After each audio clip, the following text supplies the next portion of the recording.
Good morning, everyone. I'm Asra Anjum. I'm chairing this panel. First of all, I would like to thank you all for attending this panel first thing in the morning. We haven't got big audience here, I can understand. People must be partying very late up until 4 in the morning. So yeah, hopefully we should be getting more and more people here. As you all know, we have gathered here to discuss, to have a panel discussion basically on social media amplification, empowering small businesses in the digital age. We would be sharing some insights on the impact of social media on businesses and how we would also be exploring the strategies for utilizing various social media platforms to achieve success and growth in businesses. Also, we would be exploring how we can work with enterprise strategists who know how to hit business targets and also who are well versed in developing a strong cross-channel marketing campaign which resonates with the clients, alongside inspiring new brand strategies and create and maintain a comprehensive content plan. So I've got an eminent panelist here. I would be introducing them to you all, and once the panel discussion is finished, we will take question and answers from the audience. So let me introduce Giles Darrington on my right. Welcome, Giles. Giles works with TikTok. Giles is a senior government relation and public policy manager. And I have got Chris Webb on the other side. He's an amazing prospective parliamentary candidate for Blackpool South. Welcome, Chris. And I have amazing Louise Jones, another prospective parliamentary candidate for Northeast Derbyshire. Welcome, Louise. And I have also got Hugh Goulbourne, who is from Progressive Britain. If I could start with yourself, Giles, how do you think, you being working at TikTok, how do you think your organization would be able to help support businesses to achieve success? Sure, and thanks so much for having me. And yeah, it's a really interesting topic. I'll just do that too. So for those, I imagine most people know what TikTok is, but just in case, TikTok is a entertainment platform first and foremost. Started about 5 years ago in the UK and has now grown very, very rapidly. We've got about 1 billion users worldwide. It started very much as kind of dancing and lip syncing. That was kind of the primary use of the app amongst kind of 16-year-olds, but frankly has grown very, very rapidly to encompass the kind of entire panoply of society and everything that people are interested in. And the way that TikTok is different from a social media platform is that social media will basically look at all your friends and see what they're talking about and kind of show you that. TikTok works differently. TikTok is looking at what you're interested in. So if you watch a video about dogs, then I'll go, maybe you're interested in animals, let's show you more videos of animals, and gradually over time work out what your interests are, work out the kind of things you might be interested in, and allow you to kind of discover those kind of short videos, longer videos on those kind of topics. So how does that work for businesses and small businesses in particular? Well, if you're a small business in with a potentially niche product or kind of something which targets a small type of community, then you need to be able to find that audience both on a local level but also on a national and international level. So what TikTok can do is help people find you effectively. So there's a great example of a company called Cllr, which makes hair products for women with curly hair. Now, because the algorithm will show people who are interested in fashion, interested in how to deal with different types of hair, things that they're interested in, it allows people to find this brand, come across this brand, and has helped them grow very, very quickly. We think the small business is an incredibly important part of the platform's use case. And indeed, we did some work with Oxford Economics, or a very internationally respected economic consultancy, earlier this year to look at the impact of TikTok on small businesses in the UK.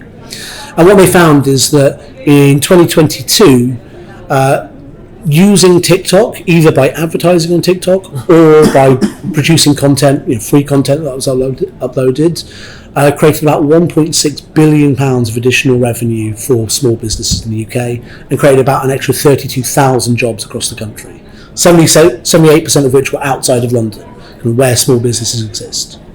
The other really interesting thing I think it found was that the small businesses using TikTok were about 55% more likely to be ethnic minority owned, and significantly more likely to be owned and run by a founder under 30.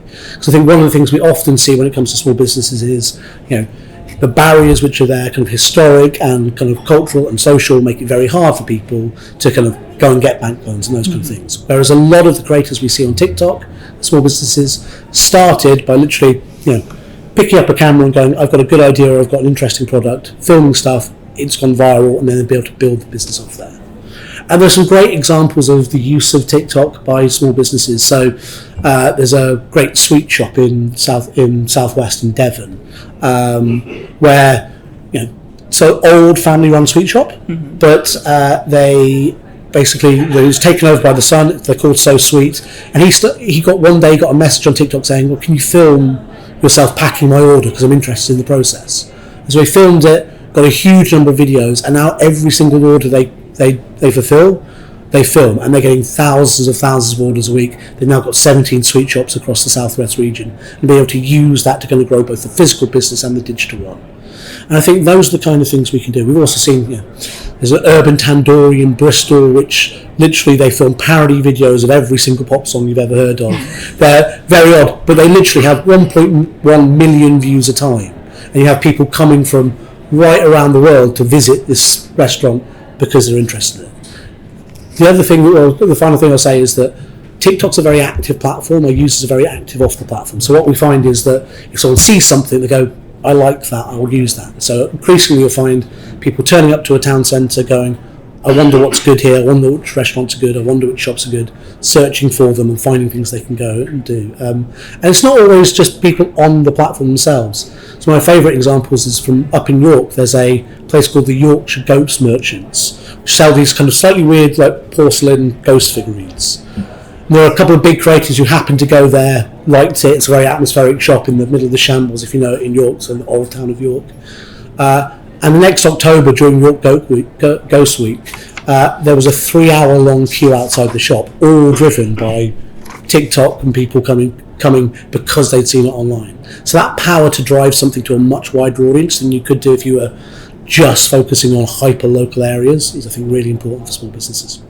I'll leave it there for now. All right. Thank you, Jez. How do you think that the small businesses, say if I'm a startup, what kind of financial implications I would have in terms of wanting to use TikTok and then promoting my business? So that's one of the things about, I think, all social media platforms, I should say, but I think particularly TikTok is, it's kind of up to you what you do. So a lot of the businesses we found are ones that aren't yet paying for advertising or anything like that. They've literally got a phone, got a camera, got a good idea, and are filming that, putting it online, and allowing that to kind of tell their message. Now what we see a lot is that people start by doing that, testing the waters, then they might go onto TikTok Shop. So we have a shop function where literally you're posting a video and you can say, right, you can buy the product here, click on that and go through to the shop. So they'll start monetizing in that way, or they'll start doing kind of paid advertising on the platform in order to kind of drive and boost their content. But those things are kind of the second stage often to the first one of, that this is a platform where we can reach a community, we think there's an interest in our brand and our products, so we're going to start there and then grow out from there. All right, thank you. I'll come over to you, Chris. How do you think yourself, within your constituency as a prospective parliamentary candidate, you would be able to promote this digital age to the small businesses or the existing businesses and the startups? It's vital in Blackpool. We've got 4,500 businesses in the town, and 88% of them employ less than 10 people. So it's vital that they're using any tools they can to promote that. And we've had some really good examples lately. We, thanks to some levelling up funding and the council, we repurposed an old market that's 125 years old. It's where my nan used to have a store, selling women's clothes, but now it's become a really trendy food market, and it's helped independent store makers get a leg up to have a food store, but also they've used some real good techniques using TikTok, Instagram Reels to really attract young audiences, but also local audiences. So it's not aimed at the tourists, it's actually aimed at local residents. So they're now going on a Tuesday night when it's quiet. They're going in. I was there the other night for a gym and lady holders a night, and it was absolutely packed. But different things that you wouldn't normally get in Blackpool, or it's aimed at tourists. This is bringing money in kind of in the off season and the days off, and that's vital in an economy like Blackpool, which is fundamentally driven by tourism, but needs in the off season for those jobs, so then they're secure, that they're long term, they're not seasonal, and it helps those new businesses thrive. And I'm meeting one of those business owners tomorrow, and it's vital. And new small independent businesses, mainly in the food sector, that have set up are using this to showcase. We've got a fantastic pizzeria whose family goes back to Naples, and it's the Farmer's Pizza, and it's been brilliant where he's shown it from the start to the oven to that, and people want to go in. It's not new, and it's creating younger audiences. But I mean, traditionally they would have struggled, but like when TikTok, like with the Instagram reels and Facebook reels and things like that, it's really getting an eyesight for locals. Go, oh yeah, let's go there, that was really good, and it's, I know it's driven so much, and there's some good media companies in Blackpool that are pushing that in some of the disused buildings for traditional dive bars and dirty blondes and others, and it's really pushing it. But then I think on a bigger scale, it's social media has been a huge part of pushing us to get 19 million visitors last year. This year we struggled a bit because we had a really wet July everywhere, but now we've got the illuminations, it's picking up, and again we're now reaching bigger audiences through that marketing campaign to promote the illuminations. We've now got a winter wonderland for the third year, so the council has been excellent in keeping the illuminations now open till the end of the year, driving that. When Blackpool would shut the first weekend of November, it's now creating that business for them, but also hoteliers, and it's vital. Thank you, Chris. I'll come over to you, Louise. How do you think within your constituency or the prospective parliamentary candidate, how do you think within your proposed role you would be able to help small businesses to thrive using the digital platforms? Yeah, and I think it's really important to distinguish here between, small and medium-sized enterprises. Actually, a huge range of businesses. You can have really quite established businesses with up to 250 staff or turning over millions of pounds. And then at the other end of the scale, you can have very young businesses, very new businesses that are looking to scale up. And then you can just have sole traders, essentially the equivalent of sole traders. So I think it's important to understand the different challenges that they're all going to face. For the smaller businesses, what you'll find there is a question of resources, and it's a question of skills. I know from working in a startup, resources is quite a big thing when you're looking for growth. And I think one of the key missions that we're going to have for a Labour government is encouraging high growth, and that means that we are really going to be investing in innovation and entrepreneurship. And what this means, therefore, is we need to be understanding the challenges that these businesses are going to face, which is going to be a question of resources. So a lot of small companies, they don't have a whole suite of marketing executives, people to write the copy, people to make the content, people to do the strategy, people to do the analytics. Often you've got it all rests on the shoulders of one person. And then I think what's really fundamental to places like North East Derbyshire as well is access to the skills that you need to make the most of social media. Access to some underpinning tech skills, and what I mean is you don't necessarily need to be a master coder to have a successful social media strategy, but certainly having an understanding of how the basics work, at least being able to understand when you're looking to hire people or take on services, you're able to understand that they can do what you actually want them to do. You can have a real big knowledge gap when someone's looking, they're like, oh yeah, we want to ride, the TikTok wave, but what kind of skills should we actually be looking to hire? So making sure that every business owner has got, some level of understanding of the tech skills required means that they're much able to hire what they need. And then moving on from that as well, it's making sure that those who are actually going to do this job for real have got the skills that they need to be able to develop that. And I think the access to these skills, it's not the tech education is still, it just takes certain elements of second place, I think, in some schools to some of the more classical things that we learn. And it's about understanding that coding really is for everybody and tech skills really are for everyone. And understanding how creativity, content creation, these are real business skills. We shouldn't, I'm obviously a big fan of STEM, a big believer in getting more women into STEM, but STEM is not just about being able to do the engineering side, it's actually a very creative business, very creative industries. It's about making sure that we have people who've got that creative spark, that they understand that their creative spark will be fulfilled in these industries and establishing a pipeline. In a place like North East Derbyshire, it's about having access to these opportunities. It's about having access to skills, to courses online, to internships, to work experience placements. And then also adult education is just as fundamental as well. I think we're seeing a real increase in the need for retraining of skills, particularly for people mid-career. So it's about making sure that adults are aware where they've got a skills knowledge gap and where they can go to actually improve that. Because the benefits to small businesses from social media, yes, it's about reaching out to new customers, but there are wider benefits as well. It's about understanding what your customers want. It's really being able to do quite detailed experiments so you can understand, yeah, they really like this feature, they really like that. It's about amplifying your reach beyond your immediate area. And North East Derbyshire really is about connectivity to the wider area. You know, we're very heavily reliant on the East Midlands as a whole for our employment. And so it's about being able to reach that large audience. But, you know, it's not just about having, views on TikTok or Instagram or wherever. It's being able to translate success online into sales. It's all fantastic getting 1 million views, but we need to make sure that translates into views or it's more of a hobby than a business strategy, right? So, connectivity is so important, and being able to reach a wider audience for those goods and services that can be exported or can reach international or wider in the UK. So it's about having that amplification. And also, fundamentally, it's also very important to be able to keep an eye on your competitors as well, having a good social media strategy. And the same comes back to you. You know, I work in a tech firm. We're doing lots of projects which involve artificial intelligence with machine learning behind that. And we're certainly in the space where we need to show just enough ankle so our customers know what we do and how we do it, and they can believe in the credibility of the product. But it's also making sure that our competitors can't see, you know, some of the good stuff that we're doing and start to copy or try and do the same thing. So it's about having access to skills to understand, yes, there's great opportunities that come from social media amplification, but making sure that you understand some of the risks and the challenges that come with that as well.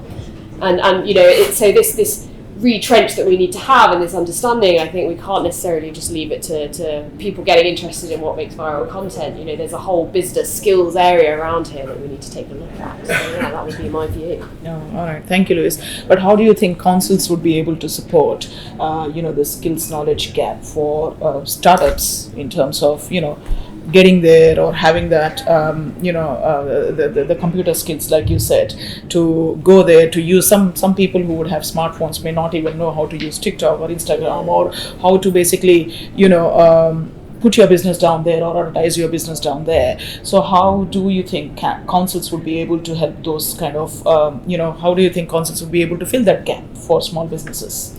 So depending on what level of council that you're looking at, I think notwithstanding some of the levers that councils have to pull, I think councils have a fantastic way of amplifying themselves through effective social media and amplifying the message. So it's about the practices that they're doing and being able to amplify and say, look, there's this great every town will have business organisations, so it's about amplifying the opportunities that do come up. It's about using a voice, which I think is really the most powerful.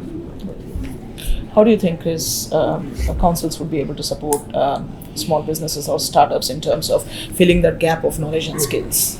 I think, for one, councils are in a good place to share best practice. Mm-hmm. They're really able to say, this has worked to this small business, here's the results from that, and we can really do some good with it and get those business on the table and say, well, this is what's worked here, this is how it's driven sales, this is how it's driven footfall, and this has been a thriving business, and especially startups. In Blackpool, the council does invest helping small businesses start up, but I think more it can do sharing that practice, opening the doors to say, well, here's a local media company that's helping others with social media, go see them for the reach. But for me, I think that best practice is key, so I think that could be really good. Mm-hmm. Thank you, Chris. If I could come over to you, Hugh, in terms of how do you think the organisation that you represent here would be able to support businesses in thriving in this digital age? Great, yeah, thank you, Chair, and thank you to everyone so far who's contributed. I think a lot to build on. My name's Hugh Goulbourne. I am a Labour Party member, a member of the Yorkshire and Humber Regional Board, so from slightly different parts of the country than everyone else. It's good to see people not just from London here, and I'll build on that as I go through my comments. I'm also up for election to the National Constitutional Committee today, so if anyone is a delegate or knows delegates, certainly all three of my colleagues from different parts of the country made sure the delegates are voting for me today. By profession, I'm a lawyer, commercial lawyer. I did training in the city, but left London some time ago. And my client base is all SMEs, and as Louise said, I think often a lot of confusion around what an SME constitutes anything from one employee, which is a micro business obviously, right up to 250 employees, which are quite large businesses, and the turnover can be anything up to 50 million or even more, depending on obviously the size of your employee base. So a lot of my clients are quite small businesses, often in the tech sector, just as you said, Louise, quick growth startups. And then some of them are quite large businesses with not the same challenges as you were saying, because they do have bigger departments, big social media departments, etc. And often the work I do for them is setting up some quite large contracts, often with businesses like yours, Giles, TikTok or Facebook or others, with people who are doing kind of intermediary software between those platforms. So it's a really large industry, I think, is the first thing to say. And particularly in an area like ours, I'm from Huddersfield, but we're in the sort of Leeds City region. I think probably in the top 3 areas of the country in terms of kind of social media, digital, etc. So an enormous opportunity in terms of the levelling up agenda, in terms of UK growth and UK economy. And I think the points that have been made about the importance to the UK agenda around growth that we heard so much about yesterday is absolutely central to what we're discussing here today. I'm actually representing today Progressive Britain, as you said, and Labour Renaissance, because last year we launched a project aimed entirely at supporting SME growth. It comes from a place where we believe a future UK Labour government does need to put more focus on growth in terms of SME growth. Why is that? One, because traditionally, I think most governments put more focus on large corporates. There's a reason for that. Obviously, large corporates, mostly domiciled in London, have large public affairs teams, are able to talk to government. That's not the same as exactly as we said. If you've only got 50 employees, there's not going to be somebody in that team whose job is every day to go and influence government. So really, we put ourselves in that position, particularly in relation to the UK Labour government, the UK Labour Party, in terms of trying to put forward the case, along with SME for Labour, who we know do a very good job on that, and thank you for inviting us here today, I should say. And so what we've done is over the last year, we've written 10 different essays, one of them on digital, and one's coming out actually next week on AI, so watch out for that. Making the case for a number of different reforms that we believe a UK Labour government will need to make to support SMEs and support growth. And it's not just about growth for us. When we look at SMEs, and we work quite closely with the Federation of Small Businesses as well, which is obviously the major organisation representing small businesses around the country. First of all, they're everywhere. I think that point has been made already. They're everywhere from Cornwall right up to Scotland. They're the major part of the economy. Most businesses are small and medium-sized businesses. So, and thirdly, they employ people locally. So the ability to kind of level up, give people opportunities, give young people opportunities, give local people opportunities, and particularly skill up and give people from less skilled backgrounds an opportunity to improve their incomes can happen so much quicker actually if you invest in SMEs. Yes, the profit margins are less. Yes, they can't scale up as quickly as bigger businesses, but actually every employee that they employ brings benefit to local community straight away. So absolutely SMEs are where I think we need to put our focus as a government. And so that's the case we're trying to make and we continue to make. Focusing, I think, specifically on social media, there was a report done recently by the FSB, called, if you haven't seen it, called Tectonic, which looked, I think, if you look in the round, basically at innovation and technology, and obviously this fits into that space. And it found that 7 out of 10 businesses recently, due to some stimulus put into it by the current government, have been doing quite a lot of innovation. And where they've done innovation they define as 2 things, because I think sometimes it can be misunderstood. Innovation can be, I suppose, what TikTok has done, which is a whole set of IP around software and other stuff. But it can also just be doing things differently, right? And that's, I think, where this debate fits into, which is just adopting social media better and marketing tools better, and using them in a different way. And I think some of the examples Giles gave were brilliant examples of that, where you just use TikTok in a slightly different way to film a video and do something slightly different, and suddenly your business has grown. Now that was exponential growth, because I think you said they'd gone from 1 to, was it 6 new sites? Well, that's huge. But I think in the report they find that of those 7 out of 10 businesses, they reported on average 15% growth in revenue. Now that's very significant when we're talking about current growth in the economy. So it shows that investment is worthwhile. Now I think what we need is more investment from government, and that's the point that's made in that paper. And A number of things I would pull out is one, obviously we know tax credits, R&D tax credits have been slightly withdrawn to that part of the economy. I think the UK Labour government needs to bring those back in, and I also think mayors and others can do stuff on that. I'm sure Dan will talk more about that, but I think there's a lot more that can be done on that front to help SMEs. I think specifically one of the asks, and this is something that we are backing, and it comes to my practice, is in additional to being a commercial lawyer, I'm also a data protection lawyer, that's my specialism. And a lot of the larger corporates I work with, so say a very large company like Jet2, which isn't in the corporate sector, but is £2 billion business, you wouldn't call it an SME. Started as an SME, 3 people in a shed, but it's become quite a large business. Generally, a business of that scale can afford to have someone like me who's looking at how they use their data, they have a data strategy, they ensure they comply with GDPR. But compliance with GDPR, as I always say to my clients, is not really just about making sure you're ticking boxes and ensuring that you're not breaching people's data privacy. It's about ensuring you're using data in the most effective way to grow your business. And that's certainly how someone like Jet2 looks at it. They see it as a way to make sure that they're using their data across all their platforms to sell and bring more customers in. And ensure, importantly, that customers are happy. When they have issues like they had this summer, they use social media very effectively in terms of customer liaison and making sure that customers feel happy and get what they want. Now, smaller businesses, and I'm sure others in this panel would agree, in particularly regional areas, and Louise, you made this point, where you've only got, say, 50 employees, still a very good business, still bringing huge economic benefit, possibly there's great opportunities to grow. I often find they cannot really think about their data strategy. When I talk to them about doing a full data audit, thinking about not just compliance, but how you're using your data in the most effective manner, a conversation that might start tomorrow might lead to me doing some work for them maybe in 18 months' time, which shows you the lag that those organisations have in terms of having the resource. And so one of the asks we have of the UK Labour government and others in this room who might have opportunity to legislate on that, is really to provide local SMEs with opportunities to have grants and other things to have data audits and really get on top of their data strategy. Looking forward to the rest of the debate, and thank you for inviting me here today. Thank you, Hugh. You pointed out a very important aspect of using social media, that's the data protection and data integrity as well. If I can invite Dan Norris, Mayor of the West of England. Welcome, Dan, to the panel. Thanks for coming.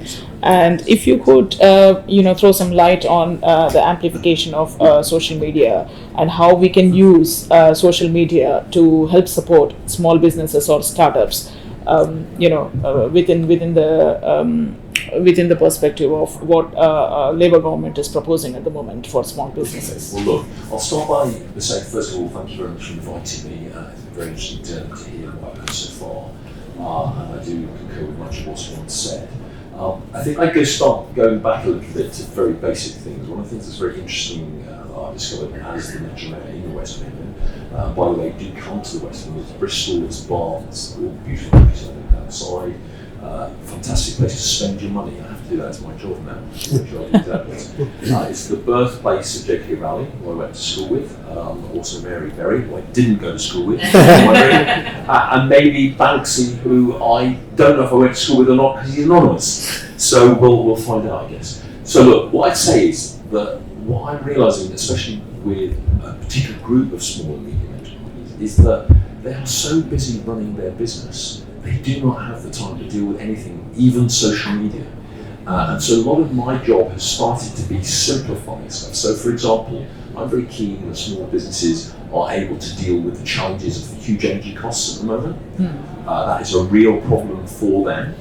And yet, I want to offer grants to them to help them switch out, to more effective lighting systems or heating systems, whatever it is. But my officers will still expect very small, busy businesses to fill in like 27 pages of work. It's incredible. So I have to say to them, no, I want a tick box system. Can you create something where we do a tick box? So for example, if you are a grocery store and you have frozen products that you sell, what I've had to say to my officers is, could you put a tick box system in so that someone could fill this in say 5 minutes, busy business person, where they can say, I need a fridge that does this. And then I get my officers saying things like, oh, well, we've got to be very fair and we can't be promoting a particular brand of fridge and one thing and another.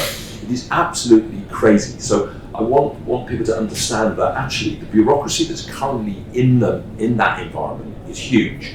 And what I think we need to do if we want social media to have an impact is to deal with some of that, because literally there is not enough time for the advantages of social media to be embraced and taken on board by many small and medium businesses, simply because they're dealing with such a lot of nonsense elsewhere, which is crazy. So we need to see this not in isolation, we need to see it in the context of time-poor, responsibility burdened, anxious people trying to just get through their daily lives, business lives. Now, in terms of social media, one of the things that was interesting, I was at one of the Fringe events yesterday, and we were talking about 5G, and the importance of 5G.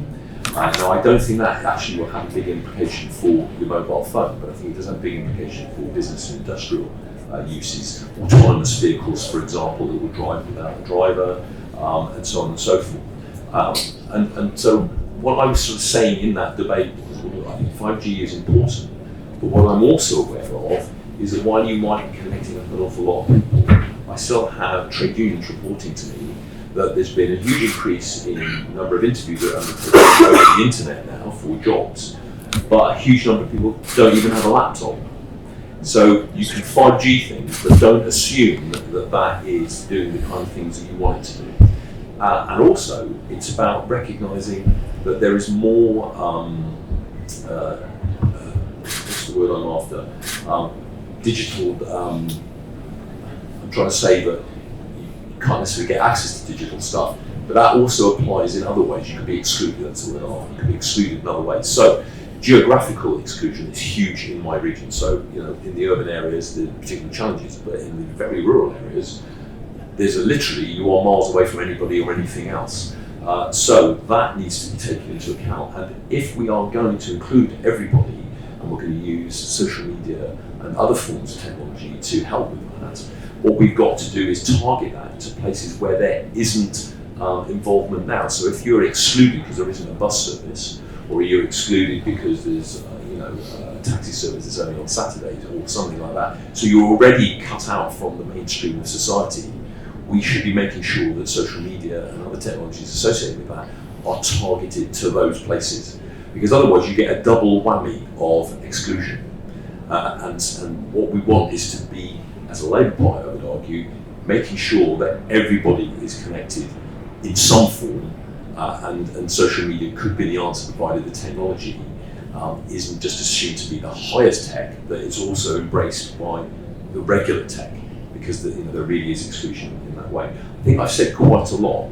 The one thing I would say, though, in addition, before I close, is I think that it's down to people like me, mayors, and no doubt council leaders as well, to get their officers to try and establish units that can advise and guide people, but not where it's hugely bureaucratic. And our officers will tend to go to bureaucracy, because bureaucracy is easy. You just do the same, more of the same, so it carries on. You tick that box, we're helping small, medium enterprises, but actually, are you really? So it's not just that we need to set up a focus and set up resource to help with this, but what we also need to do is change the cultures within our organisations. Because if it's the same culture as I've experienced, and I'm sure mine's not terribly bad or unique in this, but it needs a lot of change, because it needs to do things differently. And the rapid rate of change in the world means that we have to make sure that our organisations are ahead of that by embracing it and being on the cutting edge, rather than thinking we'll just tick some boxes so we can say we dealt with it. Thank you. Thank you, Dan.